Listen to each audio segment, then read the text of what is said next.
ಜಿಲ್ಲೆಯ ಚಿತ್ತೂರು ನಗರ ಕ್ಷೇತ್ರದಲ್ಲಿ ಜಮೀರ್ ಅಹ್ಮದ್ ಅವರ ಬಗ್ಗೆ ಕಾಂಗ್ರೆಸ್ ವರಿಷ್ಠರಿಗೆ ಒಂದು ಮನವಿ ಮತ್ತು ಒತ್ತಾಯವನ್ನು ಮಾಡುವ ಮೂಲಕ ಇವತ್ತು ಎಲ್ಲ ಜಾತಿಯ ಜನಾಂಗದವರು ಸೇರಿ ಕೇಳ್ಕೊಂಡಿದ್ದಾರೆ. ಮೊನ್ನೆ ದಾವಣಗೆರೆಯಲ್ಲಿ ಏನು ಉಪಚುನಾವಣೆ ಆಯಿತು, ಆ ಉಪಚುನಾವಣೆಯದೆಲ್ಲ ಒಂದು ಯಾವುದೋ ಒಂದು ಫೇಕ್ ವಿಡಿಯೋ ಕ್ಲಿಪ್ಪನ್ನು ಇಟ್ಕೊಂಡು ಜಮೀರ್ ಅಹ್ಮದ್ ಅಂತ ನಾಯಕನಿಗೆ ಒಂದು ಏನು ಹಿನ್ನಡೆಯನ್ನು ಸಾಧಿಸ್ತಾ ಇದ್ದಾರೆ. ಅದ್ರ ಬಗ್ಗೆ ಒಂದು ಕೂಗೆತ್ತಿ ಜಮೀರ್ ಅಹ್ಮದ್ ಇಂಥ ಪ್ರಭಾವಿ ನಾಯಕನಿಗೆ ಅನ್ಯಾಯ ಆಗಬಾರ್ದು ಅಂತ ಇವತ್ತೆಲ್ಲ ನಾವು ಕೇಳ್ಕೊಂಡಿದ್ದೀವಿ. ಇಡೀ ರಾಜ್ಯದ ಮೂಲೆಯಲ್ಲಿ ಇವತ್ತು ಜಮೀರ್ ಅಹ್ಮದ್ ಪರ ಇವತ್ತು ಜನ ಕೂಗ್ತಾ ಇದ್ದಾರೆ. ಮತ್ತು ಮಠಾಧೀಶರು ಸಹ ಮತ್ತು ಎಲ್ಲ ಜನಾಂಗದವರು ಸಹ ಇವತ್ತು ಜಮೀರ್ ಅಹ್ಮದ್ ಎಷ್ಟು ಪ್ರೀತಿ ಮಾಡ್ತಾರೆ ಇವತ್ತು ಎದುರಾಗ್ತಾ ಇದೆ. ಕಾಂಗ್ರೆಸ್ ವರಿಷ್ಠರಿಗೆ ಮಾತು ಕೇಳಿದೆ ಅಂದರೆ, ಇದೇ ಹಿಂದೆ ಲೋಕಸಭಾ ಎಲೆಕ್ಷನ್ ಚುನಾವಣೆಯಲ್ಲಿ ಶಾಮನೂರು ಶಂಕರಪ್ಪನವರು ಶಿವಮೊಗ್ಗ ಜಿಲ್ಲೆಯಲ್ಲಿ ವೇದಿಕೆ ಮೇಲೆ ನಿಂತ್ಕೊಂಡು BJP ಮತಯಾಚನೆ ಮಾಡಿದ್ದಾರೆ. ಅದಾದಮೇಲೆ BJPಯನ್ನು ಗೆಲ್ಲಿಸ್ಕೊಂಡು ಕಾಂಗ್ರೆಸ್ಸನ್ನು ಸೋಲಿಸ್ತಾರೆ. ಅವರು ಶಾಸಕನಾಗಿ ಕಂಟಿನ್ಯೂ ಆಗ್ತಾರೆ, ಅವ್ರ ಮನೆಗೆ ಮಂತ್ರಿ ಸ್ಥಾನನೂ ಕೊಡ್ತಾರೆ, ಅವ್ರ ಮನೆಗೆ ಮತ್ತು ಲೋಕಸಭಾ ಸದಸ್ಯ ಸ್ಥಾನ ಕೊಡ್ತಾರೆ. ಮತ್ತು ಉಪಚುನಾವಣೆಯಲ್ಲಿ ಮತ್ತೆ ಅವನು ಜಮೀರ್ ಅಹ್ಮದೇ ಸಹ ಮುಂದೆ ನಿಂತು ಗೆಲ್ಸ್ಕೊಂಡ್ಬರ್ತಾರೆ. ನ್ಯಾಯ ಎಲ್ಲರಿಗೂ ಒಂದಾಗಿರಬೇಕು ಅಂತ ಹೇಳಿ ಇವತ್ತು ನಾವು ಕೇಳ್ತಾ ಇದ್ದೀವಿ. ಒಂದು ಜನಾಂಗಕ್ಕೆ ಒಂದು ನ್ಯಾಯ, ಮುಸ್ಲಿಂ ಜನಾಂಗಕ್ಕೆ ಒಂದು ನ್ಯಾಯ ಮಾಡೋದು ಸರಿ ಇಲ್ಲ ಇದು ಅಂತ ಹೇಳಿ ಇವತ್ತು ಇಡೀ ರಾಜ್ಯದ ಜನಾಂಗ ಎಲ್ಲ ಇವತ್ತು ಕೇಳಿದೆ. ಜಮೀರ್ ಅಹ್ಮದ್ ಅಂತವರು ಒಂದು ಸ್ಟಾರ್ ಕ್ಯಾಂಪೇನರ್ ಕೇರಳಕ್ಕೆ ಹೋಗಿ ಒಂದು ರಾಜ್ಯದ ಒಂದು ಚುನಾವಣೆ ಗೆಲ್ಸ್ಕೊಂಡ್ಬಂದು ಒಂದು ಸರ್ಕಾರ ರಚನೆ ಮಾಡೋದು ಶಕ್ತಿ ಇಟ್ಕೊಂಡಂತಲ್ಲ. ಇದು ಮುಸ್ಲಿಂ ಜನಾಂಗ ಒಂದು ಪ್ರಭಾವಿ ನಾಯಕರಿಗೆ ಇವತ್ತು ತುಳಿತಕ್ಕೆ ಒಳಗಾಗಿದ್ದಾರಲ್ಲ, ಈ ತುಳಿತಕ್ಕೆ ಒಳಗಾಗಬಾರ್ದು. ಇವ್ರ ಪರವಾಗಿ ಇಡೀ ಎಲ್ಲ ಸಮುದಾಯಗಳು, ಇಡೀ ರಾಜ್ಯದ ಎಲ್ಲ ಸಮುದಾಯಗಳು ಇವತ್ತು ನಿಂತಿದೆ.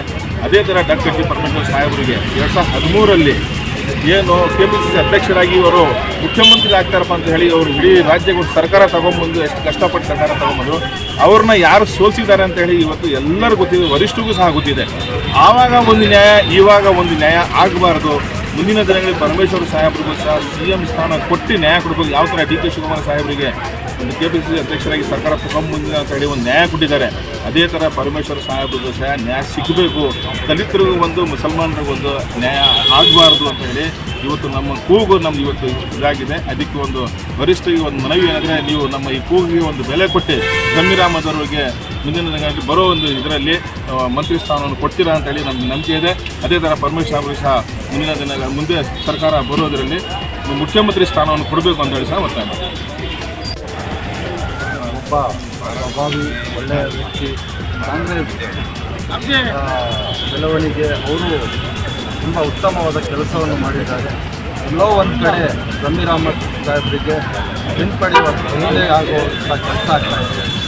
ನಾನು ಅಂದ್ಕೊಳ್ತೀನಿ, ಬರೀ ಜಮೀರ್ ಅಹ್ಮದ್ ಸಾಹೇಬರಿಗೆ ಹಿಂದೆ ಆಗ್ತಾಯಿಲ್ಲ, ಮುಸ್ಲಿಂ ಸಮುದಾಯಕ್ಕೆ ಒಂದು ಕಡೆ ಕೆಳಗಡೆ ಹಿಂದೆ ಹಾಕಂಗೆ ಆಗ್ತಾಯಿದೆ. ದಯವಿಟ್ಟು ನಾವೊಂದು ಬೇಡಿಕೆ ಹೇಳ್ತಾ ಇದ್ದೀವಿ. ಎಲ್ಲ ಕಡೆ ಬೇಡಿಕೆ ಇದೆ, ಎಲ್ಲ ಜಿಲ್ಲೆನಲ್ಲೂ ಕೂಡ ಎಲ್ಲ ಜನರು ಸೇರಿ ಜಮೀರ್ ಅಹ್ಮದ್ ಸಾಹೇಬರಿಗೆ ಮಂತ್ರಿಮಂಡಲದಲ್ಲಿ ಸೇರಿಸಬೇಕು ಅಂತ ಎಲ್ಲ ಕೇಳ್ಕೊಳ್ತಾ ಇದ್ದಾರೆ, ಮಾಡಿಕೊಳ್ತಾ ಇದ್ದಾರೆ. ಎರಡನೇ ಪಟ್ಟಿನಲ್ಲಿ ಏನು ನೀತಿ ಜಾರಿಯಾಗುತ್ತೆ ಅದರಲ್ಲಿ ನಮ್ಮ ಜಮೀರ್ ಅಹ್ಮದ್ ಸಾಹೇಬರಿಗೆ ಮಂತ್ರಿಮಂಡಲದಲ್ಲಿ ಸೇರಿಸಬೇಕು ಅಂತ ನಮ್ಮ ಎಲ್ಲರ ಮನವಿ ಆಗಿರುತ್ತೆ.